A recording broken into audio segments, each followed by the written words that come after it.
Hello friends. आज हम बात करेंगे एक ऐसे टॉपिक पर बारे में जिसमें इंडिया में काफ़ी कंफ्यूजन है, फेयर है और कंट्रोवर्सी भी है। कफ सिरप्स क्यों बार बार न्यूज़ में आते हैं? क्यों कफ सिरप्स डेंजरस हैं?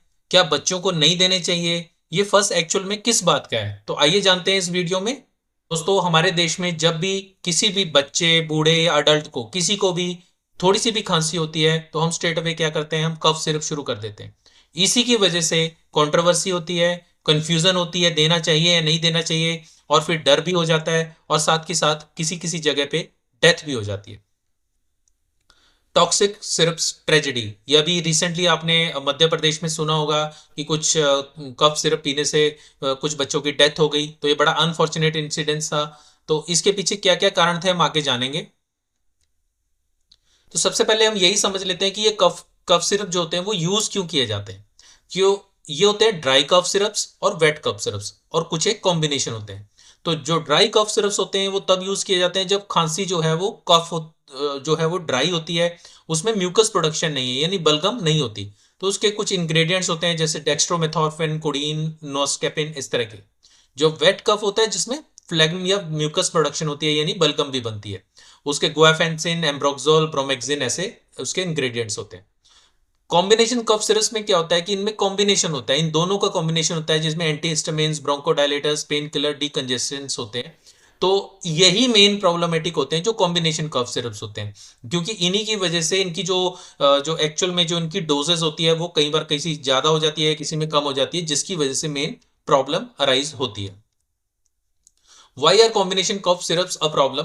इसमें आप जानेंगे कि इनके जो कॉम्बिनेशन कफ सिरप्स होते हैं इनके क्या होता है कि काफी ज्यादा साइड इफेक्ट्स होते हैं as compare to the single once.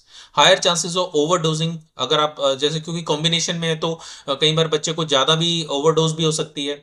और एक ही मेडिसिन को अलग अलग नाम से जो सेल किया जाता है वो भी प्रॉब्लम है, बच्चों के लिए बड़ा डेंजरस होते हैं।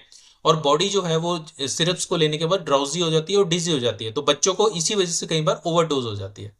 और उनका हार्ट रेट भी इफेक्ट होता है, सांस लेने में भी दिक्कत हो सकती है। और इसके साथ साथ और जो मेडिसिन अगर हम किसी इसके अलावा भी कोई फीवर की मेडिसिन देते हैं तो उनके साथ भी ये कुछ रिएक्शन कर सकती हैं। तो इसलिए कॉम्बिनेशन कफ सिरप जो होते हैं वो उनसे दिक्कत आती है। तो अभी लेटली जो इंडिया को बड़ा क्रिटिसाइज किया गया कि भी यहाँ पे कफ सिरप्स बड़े गलत बन रहे हैं, और क्योंकि जो एक्सपोर्ट होते थे कफ सिरप्स इंडिया से बाहर होते थे उसकी वजह से इंडिया में भी डेथ्स हुई हैं और कुछ एक बाहर वाले कंट्रीज में वहां पे भी डेथ्स हुई हैं। तो उसकी जब इन्वेस्टिगेशंस की गई उसमें पता लगा कि कुछ एक कफ सिरप्स में जो कुछ कंटेमिनेटेड सॉल्वेंट्स, यानी कुछ कंटेमिनेटेड या जो जहरीले जो पदार्थ हैं वो डाले गए, जैसे diethylene glycol and ethylene glycol.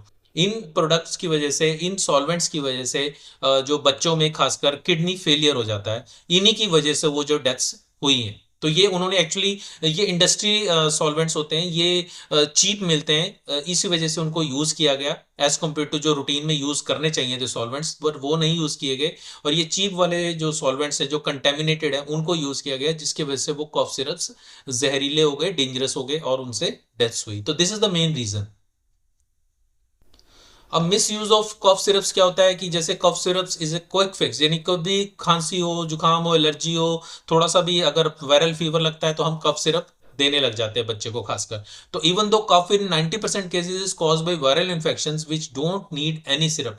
तो ये एक बड़ी इंपॉर्टेंट बात है जो हम रूटीन में नहीं समझते, कि जो कॉफ होता है वो मोस्टली वायरल इन्फेक्शन से 90% केसेस में होता है। और उसके लिए कोई भी कफ सिरप की जरूरत नहीं है। अदर रेमेडीज जैसे होम रेमेडीज होती हैं, हनी हनी ले लिया, शहद ले लिया, या और जो होते हैं वो ज्यादा इफेक्टिव है as compare to cough syrups. But हमारे यहाँ पे इंडिया में खासकर मिथ होता है कि जब भी कोई थोड़ी सी भी खांसी करे बच्चा या फीवर होने शुरू हो जाए, थ्रोट पेन हो जाए, तो हम उसको कफ सिरप स्टार्ट कर देते हैं। और किसी किसी जगह पे अब्यूज ऑफ कफ सिरप्स भी है, यानी उसको नशे के तौर पे भी यूज किया जा रहा है कफ सिरप्स को। इंडिया में कुछ ऐसे सेंटर्स भी हैं। Do cough syrups actually cure cough? जैसा कि मैंने शुरू में बताया कि ये जरूरी नहीं है कि जो कफ हो रही है वो कफ सिरप से ठीक होएगी। मोस्ट कफ्स अपने आप से ही 3 से 7 दिन, यानी एक तकरीबन एक हफ्ते में अपने आप से ही ठीक होने लग जाती हैं। वो कफ सिरप जो होते हैं वो कफ को ठीक नहीं करते, वो टेम्परेरी रिलीफ देते हैं। और अपने आप तो वो धीरे धीरे ही हमारी बॉडी की जो इम्यूनिटी है वो बेटर होती है, उससे ही वो अपने आप से ठीक होते हैं। तो ऐसे कंडीशन में क्या होता है कि कफ सिरप ना लेके हम वार्म वाटर लें, बच्चे को हनी दें, स्टीम जो लें या गागल्स करें और एडिक्वेट हाइड्रेशन रखें, ये ज्यादा बेटर होता है than giving syrups. What should you do when you have cough, कि अगर आपको कफ है तो आपको क्या करना चाहिए। तो उसमें आपको सबसे पहले दो तीन चेकलिस्ट हैं। जैसे आपको ये चेक करना है कि पहले आपकी कफ किस तरीके की है, ड्राई है, वेट है या एलर्जी रिलेटेड है। और आपने अपने आप से मेडिकेशन शुरू नहीं कर लेनी, खासकर बच्चों के केस में। और मल्टीपल सिरप्स को नहीं मिक्स कर कि ये भी सिरप ले लिया, थोड़ा सा ये भी ले लिया, ये भी ले लिया, उससे क्या ओवरडोज होने के चांसेस होते हैं।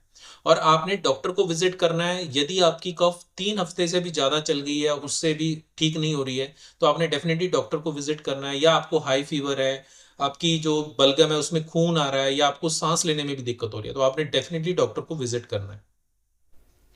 तो फ्रेंड्स, हमें इस बात के लिए अवेयर होना पड़ेगा कि not all syrups are dangerous, not all are necessary either. Using them without proper knowledge can harm. Understanding their ingredients and uses is important. तो ये बहुत इंपॉर्टेंट हमें अवेयरनेस हमें होनी चाहिए। और साथ के साथ फ्रेंड्स, कफ सिरप्स का फर्स्ट मेनली जो होता है, मैंने आपको बताया कि रेयर जो कुछ कंटेमिनेशन इंसिडेंट्स हुए हैं उसकी वजह से, मिस यूज की वजह से, ओवर यूज की वजह से और लैक ऑफ अवेयरनेस की वजह से। तो बट ट्रुथ यही है कि मोस्ट कफ सिरप्स अपने आप से ठीक हो जाती हैं। जो कफ्स होती हैं वो अपने आप से ठीक हो जाती हैं। और डॉक्टर की एडवाइस बहुत ज़रूरी है, अपने आप से आपको कफ सिरप्स नहीं लेने हैं। तो उम्मीद है आपको ये वीडियो मेरा पसंद आया होगा। इससे रिलेटेड आपकी कोई क्वेरी हो या कोई डाउट हो तो आप प्लीज़ कमेंट सेक्शन में ज़रूर लिखें और मेरे चैनल को सब्सक्राइब करें। Thank you.